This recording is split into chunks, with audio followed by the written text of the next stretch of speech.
Hello student, स्वागत है आप सभी का स्थिर वैद्युतिकी के इस लेक्चर सीरीज में, जिसमें हम लोग पढ़ रहे हैं विद्युत विभव एवं धारिता। और आज का जो हमारा टॉपिक है वो है समांतर प्लेट संधारित्र। स्टूडेंट, पिछले वीडियो में हम लोगों ने धारिता और संधारित्र के सिद्धांत के बारे में भली भांति उसको अच्छे से जान लिया है और समझ लिया है। आज के वीडियो में हम ऐसे समांतर प्लेट संधारित्र की धारिता ज्ञात करेंगे जिनकी आकृति स्वरूप सब एक समान होगा। गोलीय भी हो सकता है, आयताकार भी हो सकता है, लेकिन होंगे क्या, दोनों समांतर होंगे। हम मान लेते हैं ये कोई दो समांतर प्लेट हैं। एक प्लेट x है और दूसरा प्लेट क्या है, y है। ये दो जो समांतर प्लेटें हैं, इन दोनों का आकार जो है वो इस तरीके से आयताकार भी हो सकता है,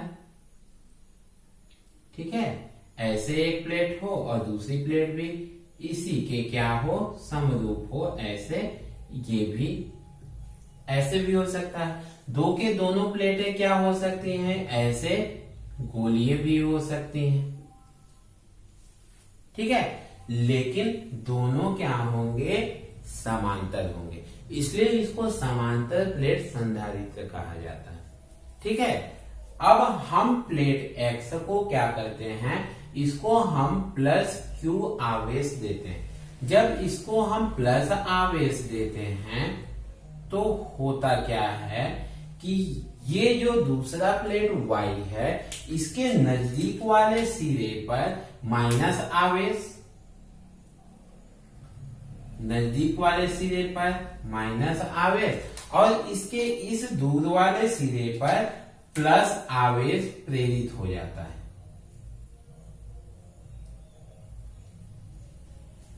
फिर से हम इस प्लेट x को जब प्लस q आवेश देते हैं तो दूसरे प्लेट y पर क्या होता है, नजदीक वाले सिरे पर माइनस आवेश और दूर वाले सिरे पर प्लस आवेश प्रेरण की घटना द्वारा उत्पन्न हो जाता है। प्रेरण की घटना क्या होती है, प्रेरण की घटना को हम आने वाले अध्याय में पढ़ेंगे। अभी सिर्फ इतना जान लेते हैं कि प्रेरण मतलब प्रेरित होना, प्रेरित होना मतलब दूसरे से प्रेरित होकर यह इस पर आवेश उत्पन्न हो जाता है। मतलब इस पर जब हम प्लस q आवेश देते हैं x प्लेट पर, तो y प्लेट पर क्या होता है, प्रेरण की घटना द्वारा इस पर नजदीक वाले सिरे पर माइनस आवेश और दूर वाले सिरे पर प्लस आवेश प्रेरित हो जाता है, ठीक है। चूंकि ये जो y प्लेट है ये क्या होता है, भू संपर्कित होता है। और जब भू संपर्कित होता है तो हमने ये पढ़ा है कि ये पूरा का पूरा प्लस आवेश कहाँ चला जाएगा, पृथ्वी में चला जाएगा। इस प्रकार इस प्लेट y पर केवल माइनस आवेश शेष रह जाएगा, ठीक है। मैं अब इसके माना को यहां पे लिखता हूं, शेष रह जाता है, ठीक है। ये हमने मान लिया कि ये x प्लेट है, ये y प्लेट है, ठीक है। दो समांतर प्लेट संधारित्र हैं जो एक दूसरे से स्मॉल d की दूरी पर हैं। जब प्लेट x को प्लस q आवेश दिया जाता है तो क्या होता है, प्रेरण की क्रिया से y प्लेट के नजदीक सिरे पर, y प्लेट के नजदीक सिरे मतलब इधर पर माइनस q आवेश तथा दूर के सिरे पर प्लस q आवेश उत्पन्न हो जाता है। अब क्या होता है, चूंकि y प्लेट क्या है, भू संपर्कित होता है, अतः y का पूरा प्लस q आवेश कहाँ चला जाता है, पृथ्वी में चला जाता है। इस प्रकार y प्लेट पर केवल माइनस q आवेश शेष रह जाता है, ठीक है। मैंने अभी बताया था कि ये जो समांतर प्लेटें हैं ये इस तरीके से क्या आयताकार हो सकते हैं, ठीक है। ये इस तरीके से क्या है, आयताकार ऐसे हो सकते हैं, ठीक है, आयताकार हो सकते हैं, तो हम ये मान लेते हैं कि इसके पृष्ठ का क्षेत्रफल जो है वो क्या है, कैपिटल ए है। फिर से मैंने अभी बताया था ये जो समांतर प्लेटें हैं ये आयताकार हो सकती हैं, गोलाकार हो सकती हैं, ठीक है, समतल लंबा हो सकते हैं, कुछ भी हो सकते हैं। हम यहाँ पर ये मान लेते हैं कि ये प्लेटें जो भी हैं उनके पृष्ठ का जो क्षेत्रफल है वो कितना है, कैपिटल ए है, और इन दोनों के बीच में क्या है, निर्वात है, दोनों के बीच में क्या है, निर्वात है, ठीक है।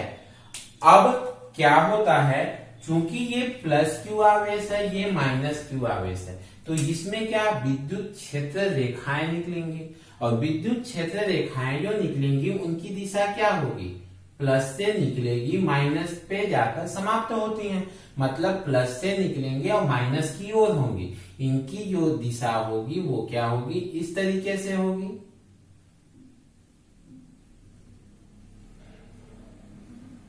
ठीक है। इनकी जो दिशा होगी वो क्या होगी, इस तरीके से होगी, ऐसे। क्लियर है। मैं इसको यहां पर लिख देता हूं क्या, कि मान लेते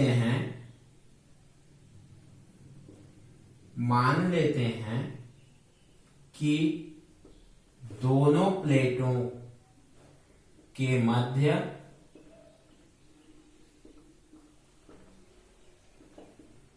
निर्वात है तथा प्लेटों का क्षेत्रफल कितना है, कैपिटल ए है। इतना हो गया, इसको मिटा देता हूं मैं, ये इनका क्षेत्रफल हो गया कि प्रत्येक प्लेट का जो क्षेत्रफल है वो कितना है, कैपिटल ए है। अब यदि प्लेट एक्स का पृष्ठीय आवेश घनत्व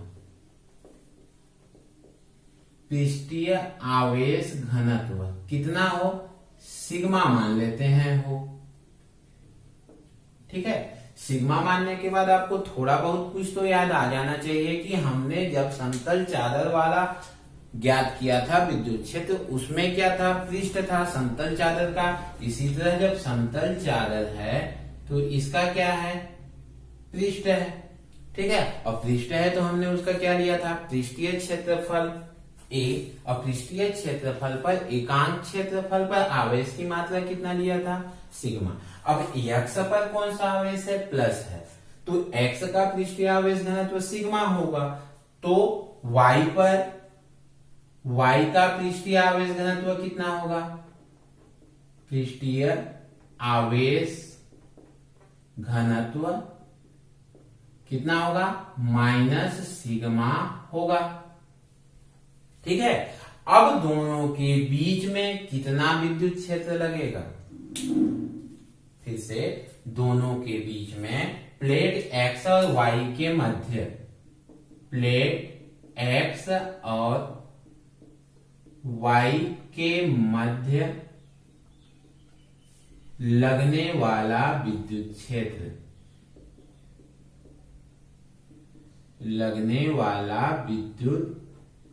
क्षेत्र, ठीक है। आपको याद होगा तो हमने समतल प्लेट के कारण विद्युत क्षेत्र का मान पहले अध्याय में ज्ञात किया हुआ है।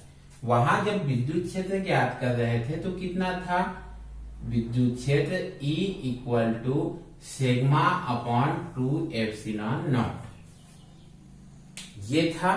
लेकिन वहां पर क्या था, ये पृष्ठ जो था हम एक पृष्ठ और दोनों को लेते थे, इसलिए यहां पर 2 आता था। अभी क्या है, हमारा प्लेट का केवल एक भाग है, और जब एक भाग है तो हम क्या लेंगे यहाँ पर, सिग्मा अपॉन एप्सिलॉन नॉट।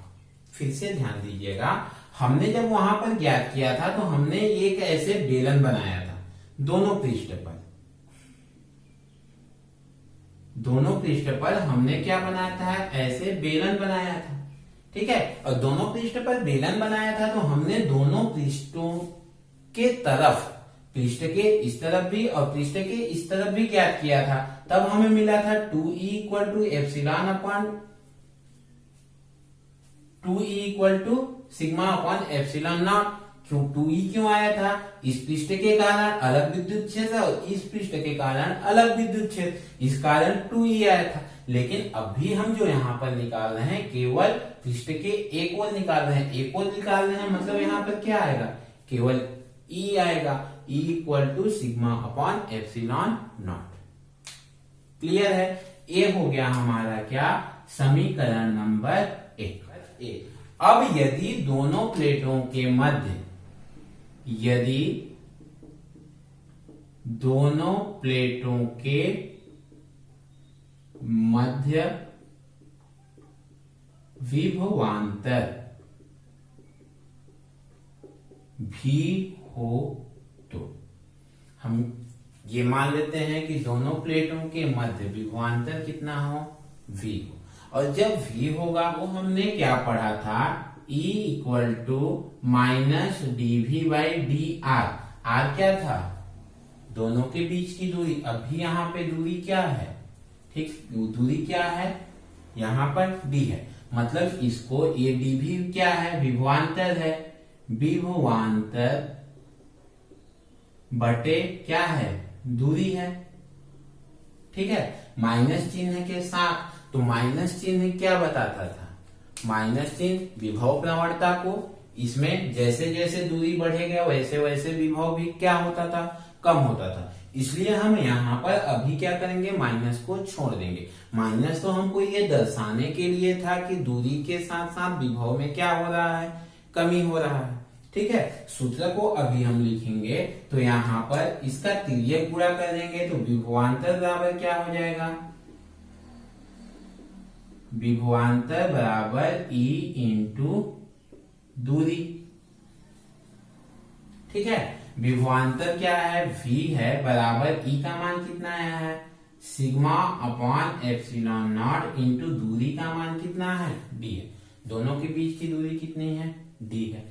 ये आ गया का हमारा V का मान कि V equal to sigma D upon epsilon naught. ठीक है, चूंकि सिग्मा क्या है? आवेश घनत्व है, और आवेश घनत्व बराबर क्या होता है? आवेश बटे क्षेत्रफल। ठीक है, इसको हिंदी में लिख देता हूं यहाँ पे कि चूंकि आवेश घनत्व सिग्मा इक्वल टू आवेश बटे क्षेत्रफल। तो आवेश कितना है? कितना आवेश दिया गया है? Q है। तो आवेश Q बटे क्षेत्रफल कितना है? कैपिटल A है। ठीक है, आवेश घनत्व बराबर क्या होता है? आवेश बटे क्षेत्रफल। तो सिग्मा इक्वल टू क्या हो जाएगा? Q बटे A। अब इस Q बटे A को हम क्या करते हैं? यहां से लाकर यहां पर रख देते हैं सिग्मा की जगह पर। जब सिग्मा के जगह पर रखेंगे तो V इक्वल टू क्या मिलेगा?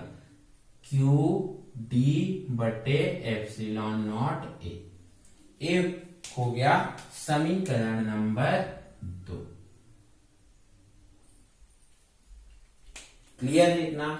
फिर से देखिए, हम ये मान लेते हैं कि हमारे पास x और y दो समांतर प्लेटें हैं। हम x को क्या करते हैं? प्लस q आवेश देते हैं, तो y के नजदीक वाले सिरे पर माइनस q आवेश और दूर वाले सिरे पर प्लस q आवेश प्रेरित हो जाता है प्रेरण की घटना के द्वारा। चूंकि y का संपर्क पृथ्वी से है तो y का पूरा धनावेश कहाँ चला गया? पृथ्वी में चला गया। इस पर केवल माइनस आवेश शेष रह जाता है। यदि इन दोनों के बीच निर्वात हो और प्रत्येक पृष्ठ का जो क्षेत्रफल है वो कितना हो? A हो। ठीक है, इसका पृष्ठीय आवेश घनत्व सिग्मा हो, तो दोनों प्लेटों के बीच में लगने वाला जो विद्युत क्षेत्र E है क्या होगा? Sigma upon epsilon naught. ये हमने पहले के वीडियो में ज्ञात किया हुआ है, पहले अध्याय में। आप लोगों ने वो वीडियो नहीं देखा होगा तो नाम लिखिएगा, समतल चादर के कारण विद्युत क्षेत्र बाई संजय सर आपको मिल जाएगा।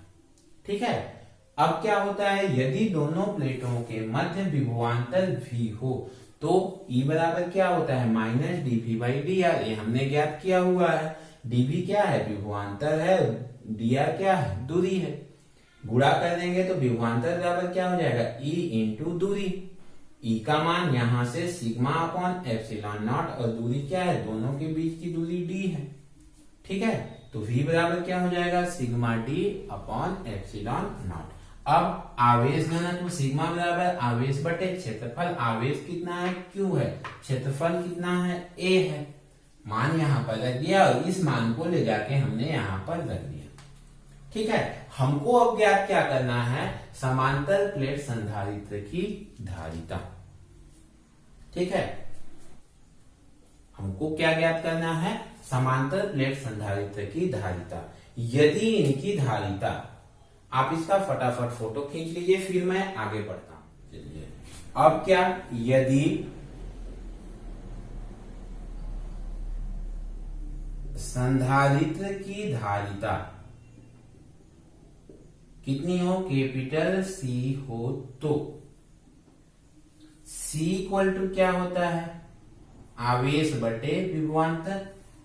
ठीक है, मान रखें तो C बराबर क्या हो जाएगा, Q बटे विभवांतर का मान समीकरण 2 से रख देते हैं। यहां से कितना है, QD बटे एप्सिलॉन नॉट A।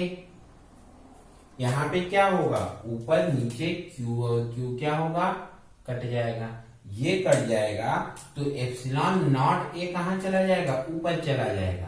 तो क्या हो जाएगा, एप्सिलॉन नॉट A बटे D। ठीक है, इतना बचेगा और ये हो जाएगा क्या, हमारा समांतर प्लेट संधारित्र की धारिता। अतः संधारित्र की धारिता बराबर क्या हो जाएगा, धारिता C equal to epsilon naught A बट्टे D। ये हो गया क्या, संधारित्र की धारिता। अब संधारित्र की धारिता किस पर निर्भर कर रही है, सबसे पहले क्या है, एप्सिलॉन नॉट। एप्सिलॉन नॉट क्या है, निर्वात की विद्युतशीलता। ठीक है, और दूसरा चीज ए पर, ए क्या है, इस समांतर प्लेट का, इन प्लेटों का क्या है, ये क्षेत्रफल। ए क्या है, इन प्लेटों का क्षेत्रफल। मतलब क्षेत्रफल जितना ज्यादा होगा, धारिता भी क्या होगी, उतनी ही ज्यादा होगी। फिर नीचे में क्या है, D है, बटे में है, मतलब C इसके क्या हो रहा है, व्युत्क्रम हो रहा है। मतलब क्या है कि यदि इन दोनों के बीच की दूरी ज्यादा होगी, ठीक है, D का मान बढ़ेगा यदि, तो C का मान क्या होगा, कम होगा। मतलब ये दूरी अगर हम बढ़ाएंगे तो धारिता भी क्या होगी, कम होती जाएगी। अगर हमें इसकी धारिता बढ़ानी है तो हमें क्या रखना पड़ेगा, इसको नजदीक ही रखना पड़ेगा। क्लियर है? आई होप आपको समांतर प्लेट संधारित्र कैसे बनेगा ये अब समझ में आ गया होगा। ये परीक्षा की दृष्टि से बहुत इंपॉर्टेंट होता है, अक्सर ये परीक्षा में आया करता है। इसलिए वीडियो को 1 बार 2 बार 3 बार जितने बार में आपको समझ में आए देखिए, बीच में स्किप मत कीजिएगा। देखने के बाद आप कॉपी में इसको दोबारा ट्राई जरूर करिएगा। यदि कोई भी प्रॉब्लम आती है, कोई भी टॉपिक, कोई भी पॉइंट अगर समझ में नहीं आता है तो आप कमेंट्स बॉक्स में जाकर कमेंट्स कर सकते हैं। आज का वीडियो आपको कैसा लगा जरूर बताइएगा। वीडियो पसंद आया होगा लाइक कीजिए, चैनल को सब्सक्राइब कीजिए और ज्यादा से ज्यादा अपने दोस्तों में शेयर कीजिए। आज के लिए बस इतना ही। Thank you for watching.